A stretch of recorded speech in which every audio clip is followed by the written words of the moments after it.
Hi, welcome to another edition of the Lynn Lowdown. I'm Cal Anderson, a volunteer host. Today we have as our guest Dianne Kuzia Hills. She's Executive Director of My Brother's Table at 98 Willow Street in Lynn. Welcome to the show. Thank you. Now tell us about MBT. What is My Brother's Table? My Brother's Table is a soup kitchen. We serve 2 meals a day, 365 days a year. Monday through Friday we do lunch and dinner. Saturday and Sunday we do a take-home breakfast and dinner. We've been in business since 1982, and we're what's considered a hospitality-based charity, which means anybody can come for any reason. We don't have eligibility guidelines. You can come because you're hungry, or someone can come because they want to socialize. That's perfectly fine with us. Wonderful. Now, are there set times for these meals, and do they vary during the week and on weekends and holidays? So Monday through Friday, we serve lunches at 11:45 to 12:30, and dinner is 5:30 to 7:15. And on Saturday and Sunday, it's 2:30 to 4:15.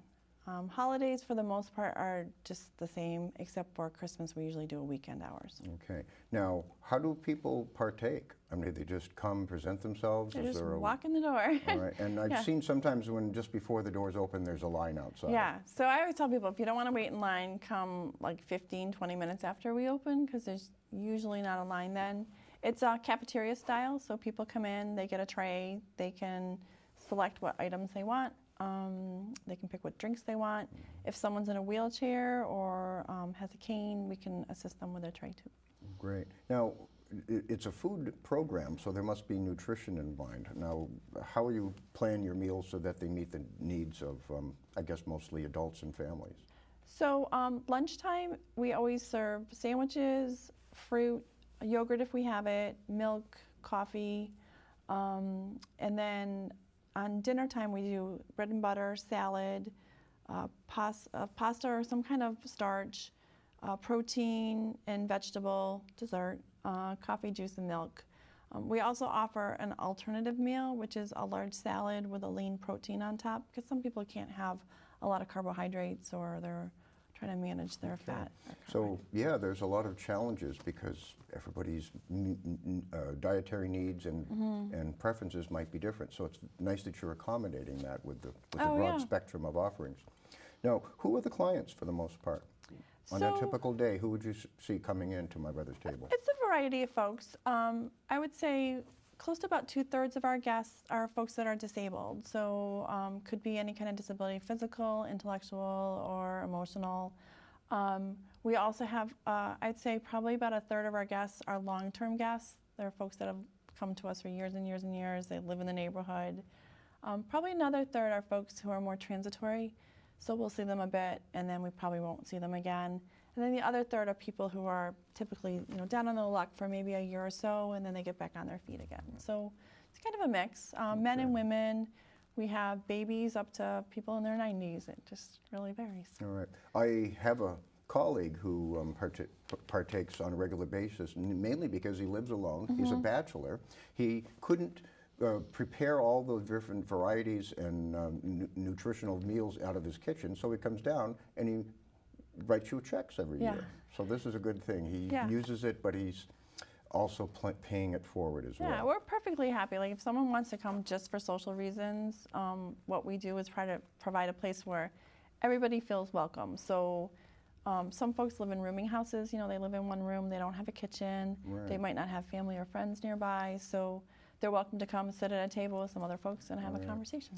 Now, how are you funded? There must be various sources of income. Who pays the bills here? We're funded completely through private donations. We raise our entire budget every single year. A lot of people are under the misconception we get government money. We actually don't. It's in our mission that we don't seek or accept any kind of government funding. And the reason for that is, how I mentioned we're a hospitality-based charity. Yes.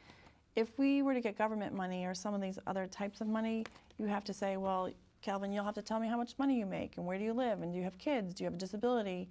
We don't want to do that. We want people just to come in and sit down and have a meal, just like if you went to a friend's house for dinner. You wouldn't want someone saying to you, how much money do you make? Are you disabled? Do you have kids? So, I see. It's very good. So the two go together. So we've decided, our founders were actually brilliant and decided, let's not even try to get that kind of money.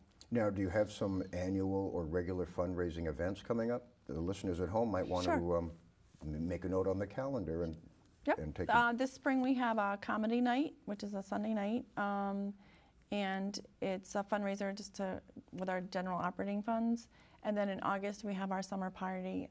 All of our fundraising events are on our website, so if anybody's looking for something to do, they can I just think check we our can website. probably show that website, but if you want to mention, Okay.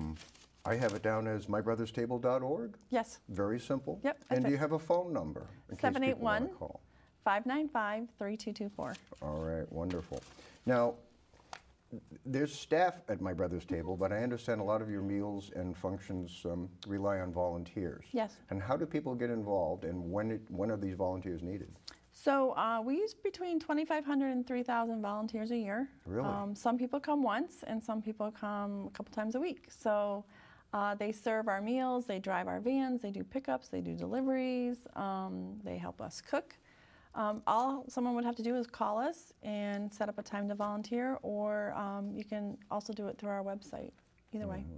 Now, people always think of your holiday meals, and I understand that that's when you actually have too many volunteers at once. Yeah. So is this a good time to tell people that it's a need 365 Sure. days a year? We are open every day, even in blizzards. A lot of people say, oh, you weren't open then. I'm like, oh, yes, we are. We're open no matter what the weather is, no matter what day of the week it is, whether it's a holiday. We usually need help when it snows. Hopefully we're done with that. And in the summertime. So particularly around holidays in the summer, like the 4th of July and Labor Day and things like that, we're always What an scrambling. intrepid staff. Yeah.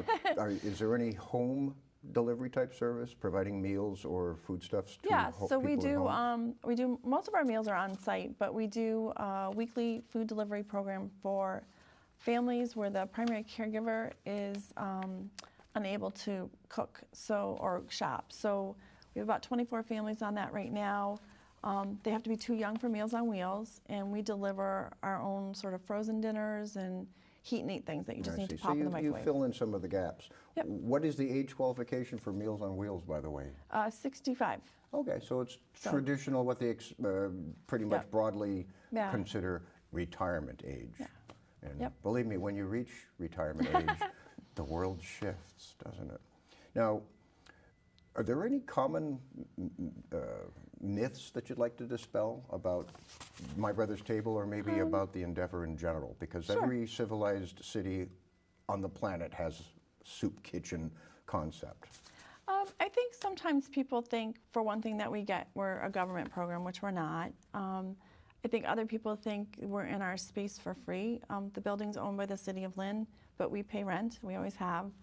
I also think sometimes people think that the simple act of feeding people attracts maybe a bad element to the city, but we really find the folks that we see are just folks that are really struggling and trying to just get a meal, and that every person needs a place where they feel like they're wanted and welcomed, and we're very fortunate that that's our job, so we get to do that every single day, which is great. Well, thank you for bringing us up to speed on My Brother's Table and the services and how people can get involved. And I just want to thank you for providing this service to our city. Thanks. Thanks for having me. All right. And until next time, this is the Lynn Lowdown.